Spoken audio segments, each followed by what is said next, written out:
Buddies பெண்கள் வந்து so called அவங்களோட கற்பை வந்து குழந்தை பருவத்திலேருந்து கிளவியாகிற வரைக்கும் நிரூபிச்சுட்டு இருக்க வேண்டிய ஒரு கட்டாயத்திலே வந்து தள்ளப்படுறாங்க. இந்த ப்ரெஷர் இருக்கிறதுனாலே வந்து பெண்களால் பெருசாக அச்சீவ் பண்ண முடியல அப்படிங்கிறது ஒரு நிதர்சனமான உண்மை.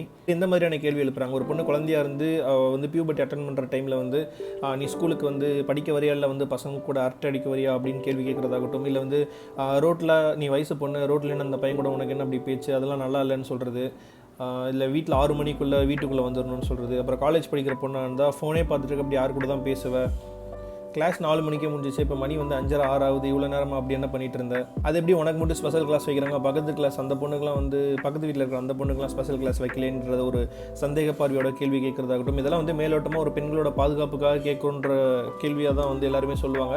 பட் இதுக்குள்ளே வந்து ஒரு பெண் அவளோட கற்பை வந்து அவள் கல்யாணம் பண்ணிக்க போகிற ஆணுக்காக பாதுகாத்துக்கிட்டே இருக்கணும் அப்படிங்கிற ஒரு சுச்சுவேஷன் வந்து பெண்களுக்கு மட்டும்தான் இந்த ஒரு கண்டிஷன் இருக்குது.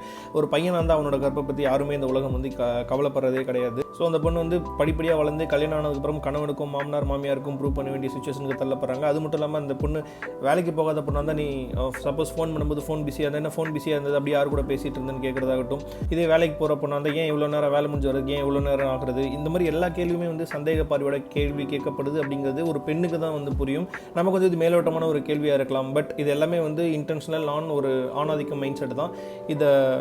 இது வந்து அந்த வீட்டில் இருக்கிற ஆண்கள் மட்டும் பண்ணுறது கிடையாது, பெண்களே இந்த ஆணாதிக்க மைண்ட் செட்டில் இருக்காங்க அப்படிங்கிறது தான். ஆணாதிக்க மைண்ட் செட்டுங்கிறது இங்கே ஆண்கள்ட்டையும் இருக்குது பெண்கள்ட்டையும் இருக்குது. அந்த கருப்பு அப்படிங்கிற ஒரு ஃபேக்டரை ஒரு மையமாக வச்சு தான் வந்து ஒரு பொண்ணோட இவன் நல்லவளா கெட்டவளா அப்படிங்கிறத அவங்க டிசைட் பண்ணுறாங்க society, which is totally not fair because we are not facing இந்த மாதிரி ஒரு ரூல்ஸை வந்து மென்னுக்கு போடுறது கிடையாது. சரி, இதெல்லாம் சொசைட்டி என்ன சொன்னாலும் எனக்கு பிரச்சனை இல்லை, நான் என் இஷ்டத்துக்கு தான் இருப்பேன்னு சொல்லி எத்திக்கலி ஒரு பொண்ணு நிஜமாகவே நல்ல பொண்ணாகவே இருந்து இவங்களோட சொசைட்டியோட சோ கால்டு அந்த பேரியரை பிரேக் பண்ணுற மாதிரியான ஸ்டீரியோடைப்ஸ்லாம் பிரேக் பண்ணிவிட்டு தன்னோட சொந்த வாழ்க்கையில் சுயமாக முன்னேறி வர பெண்களையும் நம்ம வந்து அந்த கருப்பு அப்படிங்கிற ஒரு கண்ணாடி ஒரு லென்ஸ் மூலமாக தான் பார்க்குறோம்.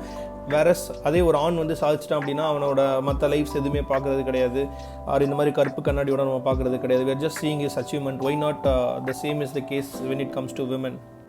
ஸோ இங்கே யாருமே வந்து நிஜமாகவே பெண்ணோட பாதுகாப்புக்காக இவங்க வந்து போராடுற மாதிரி தெரியல. அந்த பெண்ணோட உடல் வந்து ஒருத்தனுக்காக வேண்டியது, அந்த பொண்ணோட கற்பை தான் வந்து இவங்க வந்து பெண் பாதுகாப்பு அப்படிங்கிற ஒரு டேர்மில் கொண்டு வராங்க. விச் இஸ் இந்த மை டியர் பெண்களே, இவ்வளோ நேரம் நீங்கள் இந்த வீடியோ பார்த்துருந்தீங்க அப்படின்னா நீங்கள் வந்து உங்கள் வாழ்க்கையில் ரியல் லைஃப்பில் இந்த மாதிரி கற்பு ரிலேட்டடாக எந்த மாதிரியான சந்தேக பார்வைக்கு உள்ளாக்கப்பட்டிருக்கீங்க அப்படிங்கிறத கமெண்ட்ஸில் லீவ் பண்ணுங்கள்.